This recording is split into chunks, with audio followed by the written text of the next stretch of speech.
ہر ایک کے ساتھ دین کی بات کریں، ہر ایک کے ساتھ توحید کی بات کریں، جس زبان میں آپ کر سکتے ہیں کریں، جس چینل پہ موقع ملے کریں، جس مجلس میں خوشی کے موقع پہ آپ کو موقع ملے دین کی بات کریں۔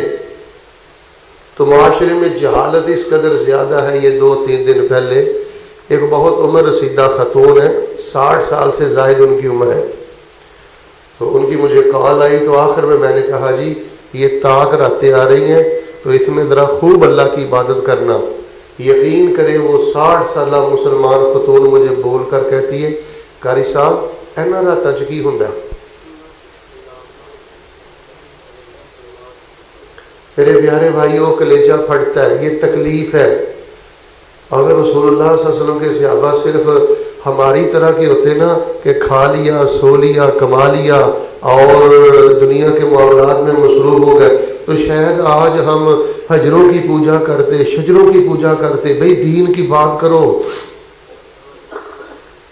اسی میں عزت ہے، اسی میں سعادت ہے، اسی میں شان و شوکت ہے۔ آپ نہیں دین کی بات کرو گے تو کون کرے گا؟ معاشرے میں بدعات آپ کے سامنے ہیں، شرک آپ کے سامنے ہے، اور دیکھیں آپ اللہ تعالیٰ کے چنیدہ بندے ہیں، اچھے الفاظ اور اچھے لب و لہجے کے ساتھ دین کی بات کیا کرے، توحید کی بات کیا کرے، اللہ کی بات کیا کرے، جنت کا رستہ واضح کیا کرے۔ آپ کا لہجہ اچھا ہونا چاہیے، الفاظ اچھے ہونے چاہیے۔ کبھی بھی بڑکوں سے انقلاب نہیں آیا، للکاریں ڈالنے سے کبھی نہیں انقلاب آتا۔ ہم نے تو کھلی آنکھوں سے یہی دیکھا ہے کہ جو للکاریں ہوتی ہیں، جو بڑکیں ہوتی ہیں، وہ وقتی شعلہ نوائی ہوتی ہے، نتیجہ خرابی ہے۔ اللہ کے حضور میں دعا کرتا ہوں، دیکھیں ماشاءاللہ آپ نے روزے رکھے ہیں، اعتکاف بیٹھے ہیں، آپ نے تراویح پڑھی ہے، آپ اللہ کے بہت زیادہ قریب ہیں۔ آپ کو میں ایک نشانی آج دے جاتا ہوں، اگر آپ کے دل میں ابھی یہ جذبہ پیدا ہو چکا ہے نا کہ میں نے لوگوں کے دلوں میں دین کی محبت پیدا کرنی ہے، قرآن کی محبت پیدا کرنی ہے، نماز کی محبت پیدا کرنی ہے، سمجھ لیں اللہ تبارک و تعالیٰ نے آپ کے رمضان اور روزے اور آپ کی عبادات کو اللہ تعالیٰ نے قبول فرما لیا ہے۔ یہ جو میں نے آیت پڑھی ہے اس کے ترجمے پہ غور فرمانا۔ فرمایا کنتم خیر امہ، تم بہترین امت ہو۔ بھائی ہم معمولی لوگ نہیں ہیں، آپ انمول ہیرے ہیں۔ رسول رحمت علیہ السلام فرماتے ہیں انتم الآخرون الاولون، تم سب سے پچھلے ہو لیکن سب سے پہلے ہو۔ اور رسول رحمت علیہ السلام فرمانے لگے اللہ کے رسول پاک علیہ السلام ہمیں سمجھ نہیں آئی اس بات کا کیا مطلب ہے کہ تم سب سے پیچھے ہو اور سب سے پہلے ہو؟ فرمایا امتوں کے آنے کے اعتبار سے تم سب سے بعد میں آئے ہو، جنت جانے کے اعتبار سے تم سب سے پہلے اللہ کی جنتوں میں جاؤ گے۔ بھئی ہم خیر امہ ہیں۔ رسول اللہ صلی اللہ علیہ وسلم کے سیدی صاحب کو سناتا ہوں، فرمایا تم سے پہلے 69 امتیں گزر چکی ہیں، تم 70ویں آخری امت ہو۔ اور حدیث کے اگلے ٹکڑے پہ غور فرمائیے، فرمایا وَأَنْتُمْ أَكْرَمُهَا وَأَحَبُّهَا إِلَى اللَّهِ۔ اور بھائیو اس جملے کی لاج رکھو۔ بھئی آپ کے پاس توحید کا عقیدہ ہے، آپ کے پاس سنت کا عقیدہ ہے، آپ کے پاس وہی دین ہے جو جبریل رسول پاک علیہ الصلوۃ والسلام کے قلب اطہر پر لے کر اترے تھے۔ فرمایا تم سے پہلے 69 امتیں گزر چکی ہیں، تم 70ویں امت ہو، اور تمہارا شان یہ ہے انتم اکرمها واحبها الی اللہ۔ اللہ تبارک و تعالی تمہارے ساتھ پہلی امتوں کی بنسبت پیار بھی سب سے زیادہ کرتا ہے، اور اللہ پاک تم کو عزت بھی سب سے زیادہ دیتا ہے، کیونکہ تم اللہ کی توحید کی بات کرتے ہو، تم اللہ کی وحدانیت کی بات کرتے ہو، تم شرک کا رد کرتے ہو، تم رسومات کا رد کرتے ہو، بدعات کا رد کرتے ہو، دین اور سچائی کی بات کرتے ہو۔ تو بھائی ہماری یہ جو فضیلت ہے نا خیرہ امہ، یہ ہمارا لقب بھی ہے۔ ادھر دیکھیں یہ لقب بھی ہے، اعزاز بھی ہے، لیکن ذرا کان کھول لیں یہ بہت بڑی ذمہ داری بھی ہے۔ دین کی بات کریں، توحید کی بات کریں، نماز کی بات کریں، خیر کی بات کریں، حدیث کی بات کریں۔ اور بھائی دین کی بات کرنا، توحید کی بات کرنا، سنت کی بات کرنا، مسئلہ کی بات کرنا، یہ نبیوں کا کام ہے، یہ رسولوں کا کام ہے، یہ خاص اولیاء اللہ کا کام ہے۔ آپ قرآن پڑھ کر دیکھ لیں، اللہ کے دین کی بات اللہ کے نبی کرتے تھے، اللہ کے رسول کرتے تھے، اللہ کے چنیدہ اور برگزیدہ بندے کرتے تھے۔ سیدنا اسماعیل کے بارے میں آپ نے پڑھا ہے نا، وَكَانَ يَأْمُرُ أَهْلَهُ بِالصَّلَاةِ وَالزَّكَاةِ وَكَانَ عِندَ رَبِّهِ مَرْضِيًّا۔ حضرت اسماعیل علیہ السلام اپنے آل اولاد کو نماز کا حکم دیتے تھے، زکوٰۃ کا حکم دیتے تھے، اور اس وجہ سے وہ اللہ تعالیٰ کے بڑے پسندیدہ تھے۔ نماز کا کہا کریں، کسی کو زبردستی پڑھانا ہی آپ کی ذمہ داری نہیں ہے، آپ کی ذمہ داری پہنچانا ہے۔ نماز کے فائدے بیان کیا کریں۔ مجھے آپ توجہ دیں، آپ نے اپنی بیوی کے سامنے نماز کے فائدے کتنی دفعہ بیان کی ہیں، بیٹوں کے سامنے نماز کے فائدے کتنی دفعہ بیان کی ہیں۔ سورہ لقمان کھولیں، حضرت لقمان الحکیم رحمہ اللہ تعالی اپنے بیٹے کو کیا کہتے ہیں؟ بیٹا دین کی بات کرو، توحید کی بات کرو، نماز پڑھو، بیٹا تیرے ماتھے پہ تیور نہیں آنے چاہیے، بیٹا اکڑ کے نہیں چلنا، گدھے کی طرح چیخنا چلانا نہیں ہے، آواز میں دھیما پن ہونا چاہیے۔ سیدنا اسماعیل نماز کا کہتے تھے، زکوٰۃ کا کہتے تھے۔ دیکھیں آپ مارکیٹ میں بیٹھے ہوئے، آپ کو پتہ ہے درجنوں نہیں، آپ کے ملک میں سینکڑوں تاجر ہیں جو سنت کے مطابق اور دین کے مطابق زکوٰۃ نہیں دیتے۔ ایک سروے کے مطابق پاکستان کے اگر تجار، عمراء، بڑے لوگ اگر سنت طریقے کے مطابق زکوٰۃ دینا شروع کر دے، آپ کے ملک سے غربت مٹ جائے۔ آپ کو اس مسئلے کا علم ہے کہ اگر کسی بندے کے پاس بینک میں، کسی بندے کے پاس گھر میں 1,26,000 روپیہ پڑا ہے، پوچھیں اپنے لاہور کے مفتیان کرام سے، اگر کسی کی دکان پہ 1,26,000 کا مال پڑا ہے، گودام میں 1,26,000 کا مال پڑا ہے، اگر اس کے بینک بیلنس میں 1,26,000 کا مال پڑا ہے، اس کے گھر میں نقدی 1,26,000 روپیہ موجود ہے، تو اس کی زکوٰۃ ہے 3,150 روپے۔ 1,26,000 سے زکوٰۃ شروع ہو جاتی ہے اگر اس مال پر سال گزر جائے۔ یہاں تو ارب پتی لوگ ہیں، ان لوگوں کو بتائیں کہ زکوٰۃ چور بندے کا انجام کتنا بدتر ہے، ان کو بتائیں کہ زکوٰۃ دینے کے کتنے فوائد ہیں۔ آپ بہترین امت ہیں، شرمایا نہ کریں، گھبرایا نہ کریں، خیر امہ ہے، آپ کی ذمہ داری ہے دین کی بات کرنا، سنت کی بات کرنا، خیر کی بات کرنا، یہ رسولوں کا کام ہے، یہ نبیوں کا کام ہے۔ اور تیسری بات فرمایا، بات اور کردار کے لحاظ سے سب سے بہترین انسان وہ ہے جو اللہ کی طرف بلاتا ہے۔ وَمَنْ أَحْسَنُ قَوْلًا مِّمَّنْ دَعَا إِلَى اللَّهِ وَعَمِلَ صَالِحًا وَقَالَ إِنَّنِي مِنَ الْمُسْلِمِينَ۔ اس بندے سے زیادہ اچھا انسان کون ہو سکتا ہے جو خود بھی نیک اعمال کرتا ہے اور لوگوں کو اللہ کی طرف بلاتا ہے، اور وہ کہتا ہے اننی من المسلمین، میں اپنے اللہ تعالیٰ کا فرما بردار ہوں۔ جو بندہ خود بھی فرما بردار ہو، نیک اعمال کرتا ہو اور لوگوں کو اللہ کی طرف بلاتا ہو، فرمایا کائنات کا بات کے لحاظ سے سب سے بہترین انسان ہے۔ اچھا، اس آیت کی تفسیر میں نا بعض مفسرین نے لکھا ہے کہ اس آیت کی تفسیر میں مؤذن بھی آ جاتے ہیں جو اذان دیتے ہیں، اور اذانیں دیا کرو، آپ مائل نہ کیجیے گا۔ آپ میں سے کئی بزرگ ایسے ہیں، کئی نوجوان ایسے ہیں، شاید انہوں نے زندگی میں ایک دفعہ اذان نہیں دی۔ اذان دیں، یہ بڑا باعث برکت عمل ہے، لیکن جب اذان کی باری آتی ہے تو ہم کہتے ہیں ہمیں شرم آتی ہے۔ ساڈے نا گجرے والے استاد محترم ہوندے سن حضرت امام عبد المنان محدث نور پوری رحمت اللہ علیہ حاجی صاحب، استاداں نو نا ایک بچے نو فرمان لگے، پتر اذان کیا ہے؟ وہ کہندا استاد جی مینوں شرم آندی ہے۔ فرمان لگے بشرم ہو کے کہہ دے۔ یہ ہنسنے والی بات نہیں ہے. اب شیطان کا جھانسا دیکھیں جی مینوں شرم آندی ہے. اور ماں کے سامنے بولتے تجھے شرم نہیں آتی, باپ کو آنکھیں دکھاتے تجھے شرم نہیں آتی, بڑے کا مذاق اڑاتے تجھے شرم نہیں آتی, سود کھاتے تجھے شرم نہیں آتی, فحاشی دیکھتے اور بکتے ہوئے تجھے شرم نہیں آتی, اذان دیتے شرم آتی ہے. اگر آپ کے 5 بیٹے ہیں, اپنے ایک بیٹے کو مؤذن بناؤ.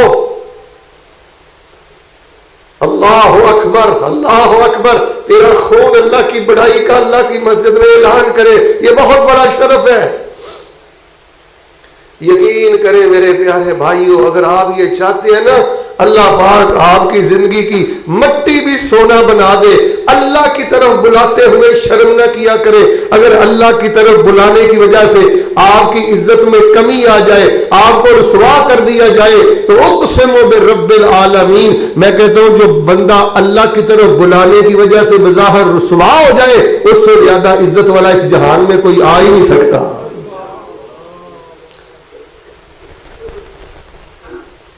یہ فضیلت ہے کہ ہم لوگوں کو دین کے, ہم خیر امہ ہیں. یہ نبیوں رسولوں کا کام ہے.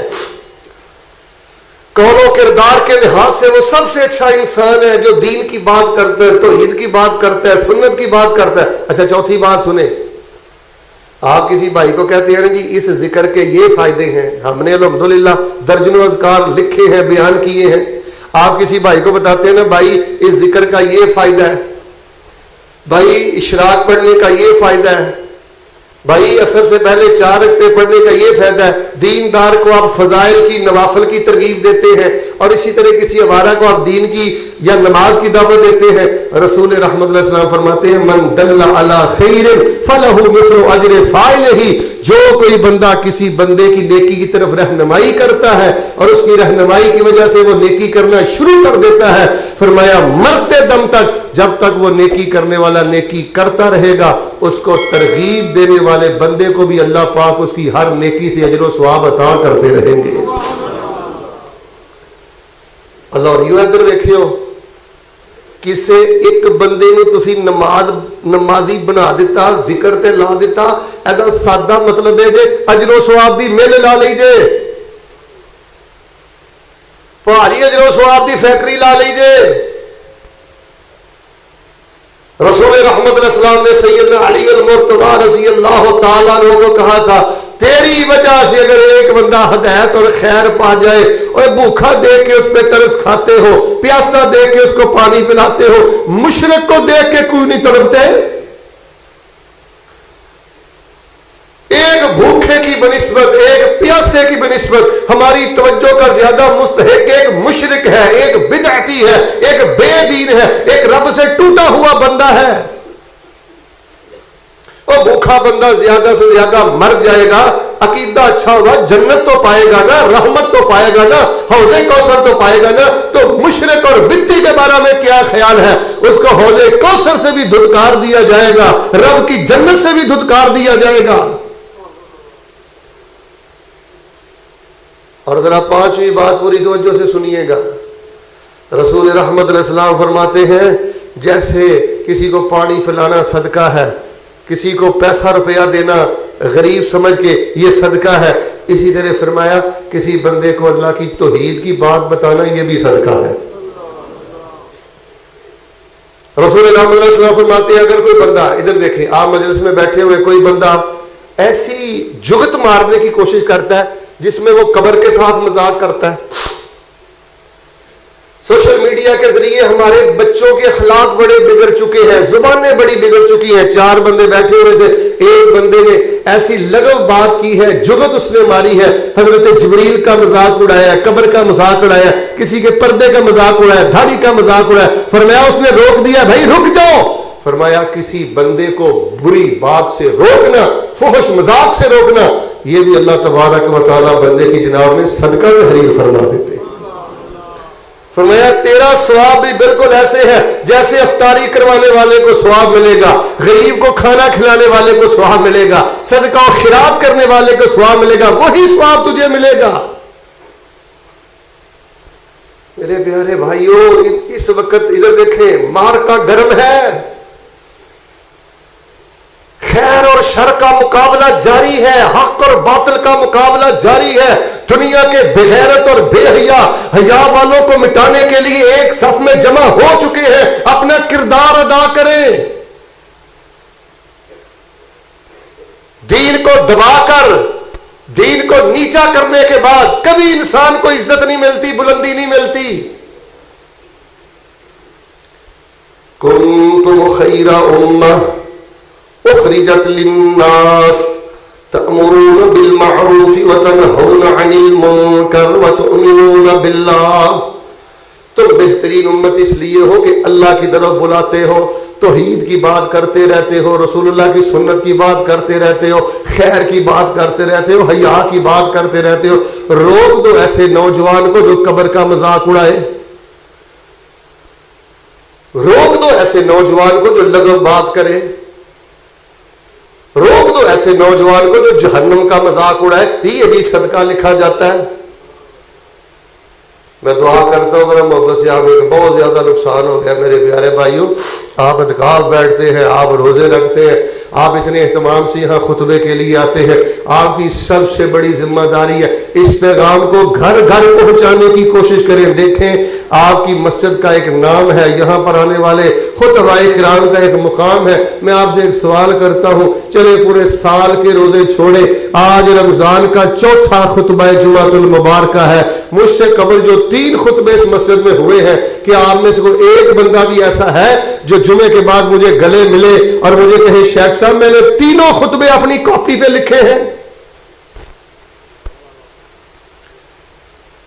کوئی کراچی سے عالم آ رہا ہے، کوئی راجووال سے آ رہا ہے، کوئی بھائی پھیرو پھول نگر سے آ رہا ہے، کوئی فیصلہ آباد سے آ رہا ہے.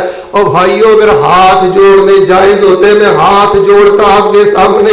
چلے آپ لاہور اسلامیہ میں نہیں پڑھ سکے، مرکز اسلام میں نہیں جا سکے، جامعہ اسلامیہ میں نہیں جا سکے، جامعہ محمدیہ میں نہیں جا سکے، جامعہ سلفیہ میں نہیں جا سکے، کم از کم خطبے کو لکھا کرو، یاد کیا کرو، اور 8 دن اپنی دکان پہ بیٹھ کے رشتہ داروں میں بیٹھ کے اس کی تبلیغ کیا کرو. داعیانہ سوچ یہ اللہ کی رحمتوں والی سوچ ہے. داعیانہ سوچ یہ نصرت الہی والی سوچ ہے. اے گل کڈو، سانو کی لگے، سانو کی لگے، تانوں کیوں نہ کچھ لگے، تسی مسلمان نہیں. ٹھیک ہے ایک عالم کی ذمہ داری ہے وہ حق بیان کرے، لیکن آپ کی ذمہ داری ہے کہ حق سننے کے بعد آپ نگر نگر، گلی گلی، ہر فرد تک اس حق کو پہنچائیں. آپ کو میں رسول رحمت علیہ السلام کی ایک حدیث سناتا ہوں. فرمایا فتنۃ الرجل فی اہلہ و مالہ و ولدہ و نفسہ و جارہ. رسول رحمت علیہ السلام فرماتے ہیں بندہ کس قدر نیک کیوں نہ ہو، لیکن پھر بھی اولاد کے معاملہ میں کوئی نہ کوئی کمی کوتاہی رہ جاتی ہے. کتنا بھی انسان نیک کیوں نہ ہو، پھر بھی اپنی ذات کے معاملہ میں کوئی نہ کوئی کمی کوتاہی بندے سے ہو جاتی ہے. کس قدر نیک انسان کیوں نہ ہو، پھر بھی مال کے معاملہ میں چاہتے نہ چاہتے کچھ کمی کوتاہی ہو جاتی ہے. ہمسائے کے معاملہ میں کمی کوتاہی ہو جاتی ہے. پھر رسول اللہ نے ایک فہرست بیان کی اور آخر میں فرمایا یکفرھا، فرمایا جو بندہ توحید کی دعوت دیتا ہے، سنت کی دعوت دیتا ہے، نماز کے لیے جا رہا تھا، ساتھ کہتا آؤ بھائی نماز پڑھے، آؤ بھائی نماز پڑھے، آؤ بھائی نماز پڑھے. فرمایا اچھائی کا حکم دیتا رہتا ہے، برائی سے منع کرتا رہتا ہے.